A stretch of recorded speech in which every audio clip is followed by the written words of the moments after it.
It's the last Saturday of the season at College Road, but Marine's £200,000 ground development project is overshadowing events on the pitch. Yes, Marine Football Club lie in a mid-table position in the Unibond League Premier Division, as this is their last game of the season. It's too late. After today, the Mariners' home of 70 years will never look the same again. The team has made enormous strides through the football pyramid since Roly Howard took over in 1972. The club itself has also grown in stature within the community. And finally, after many years of trying, Marine are to get the stadium that reflects the all-round progress. Come on, boy, let's give it 100% today. Murray, win it. Come on. Come on, Daddy. Come on. Let's go. Clarky. Come down. Clarky. Come on. But this afternoon's visit of Guiseley is one of huge significance for everybody connected with the club. Once the referee blows the final whistle at 5:15, things will never quite be the same again. Hopefully it'll be a lot better. And a day where the ground will never be as you see it now. It'll be entirely different. Let's not forget though, there's a football match here today, and one that could well have a massive bearing on the outcome of the Unibond Premier Division title. Listen! If you fucking rate me, or this club, or that fella stood there, right, I want you to show us how you rate us, right? Because another performance like that, all right, and I don't know what it is. Hey, come on. I won't be responsible for my actions. Now we can't. Come on.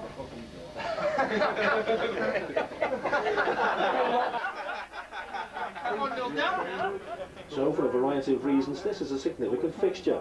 It's Marine versus Guiseley on a day that brings the curtain down on 70 years of local sporting history. This is Darren Griffiths for Merseyside Sport at College Road. I'd like to thank you all on behalf of the club for supporting the club throughout the season. I won't spend it. The building works, the culmination of years of hard fundraising by Marine supporters and committee. The committee, the supporters, the club, it's going to be a good, nice little compact ground with the new development that's going on, and we can go from here. On the pitch, the season's been a disaster. It's manager Roly Howard's worst record in 27 years. They'll be noisy enough, they'll do well. We've just got to survive maybe this season, and then we can strike forward and go again. When I do eventually hang my boots up, as it were, I would just like to leave the club in a good position, and I'll work night and day to do that. Jerry, put that spirit! Christ in him and keep going! Keep going! Come on out! Right, get in the corner! Jerry! Jump!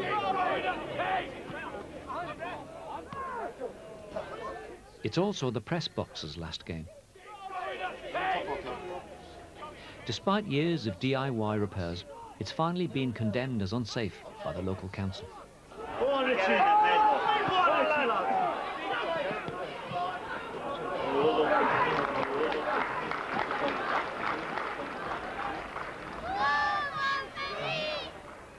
Today's visitors are a strong side. They've already beaten Marine once this season.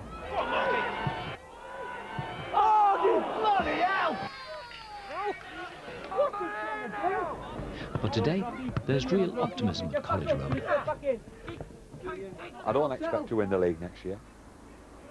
If we can show improvement, if we can maybe win a domestic cup, just bring some silverware to the club again, that would be a big lift. But I know that it's possible, and it'll be made to work. On the edge of the box, man! Linesman! Linesman! He was on the edge of the box! He brought it back 5 yards! He was absolutely, he was there! He was wrong though! When you bloody time, you'll always be the second bloody man of it if you don't start telling him something. It's on the edge of the box, that. Yes,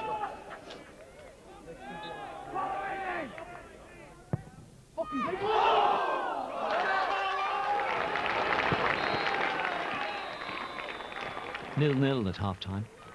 15 minutes for the fans to stock up on programmes and millennium clocks in the Marine shop.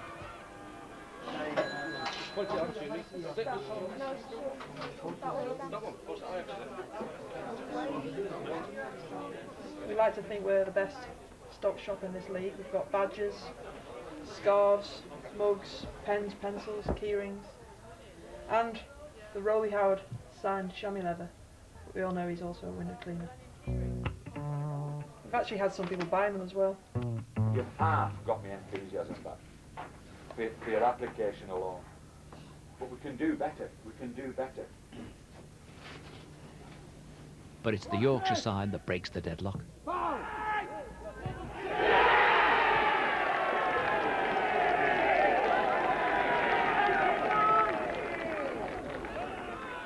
Changes in safety regulations have forced the club into redevelopment.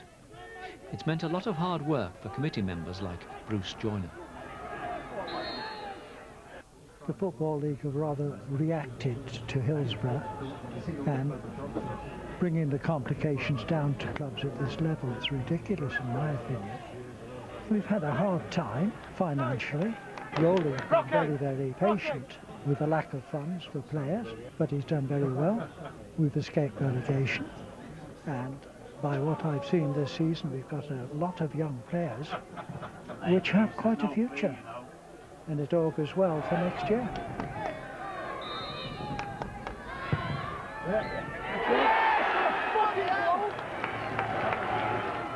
Marine pull one back through John Morgan. Oh, is that Morgan? And I've been castigating him all match for being lazy. A fitting goal to say goodbye to the old stands. Well done, White. The match ends 1-1. For Marine, it's as good as a win. Now today, in my opinion, you've got that result because you've worked hard. If you can work like that throughout the season, if you work like that for each other, there's no danger. And all I've got to say today is, proud of you again. Well done, lads. Well done, boys. Hey, we finished on a good note anyway. Well done, lads. Yeah, well done. Well done, boys. Could have won it.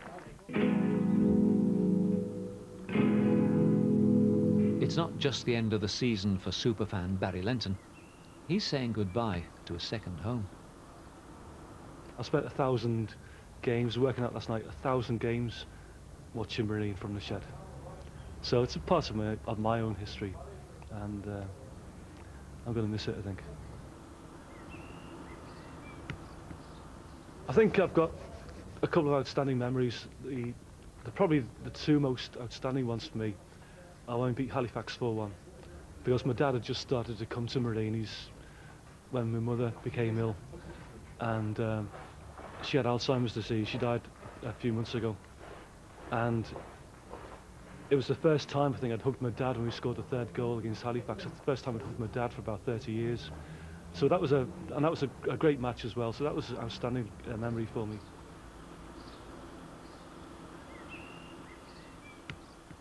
It's been a great afternoon, and we gave the shed a good send-off. I understand a good send-off. Big crowd here today. A little bit sad now. Yeah. There's a Rickety old thing in it, but it's home.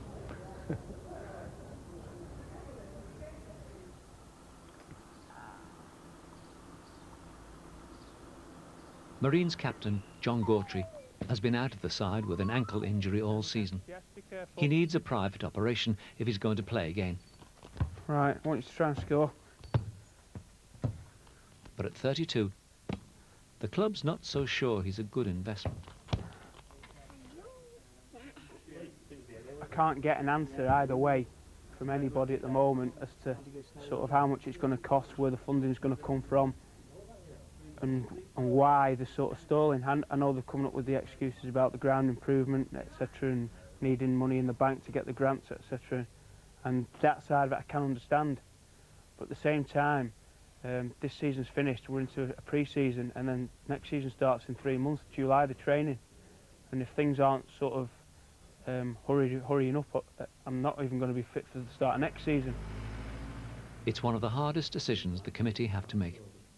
£2,000 is a lot of money for a club with an average gate of 300. I think John Gautry sums up what Marine's all about, but the question is, can we afford it? Gautry is in the region of 31, 32 years of age. He's probably got another 1 or 2 seasons left in him.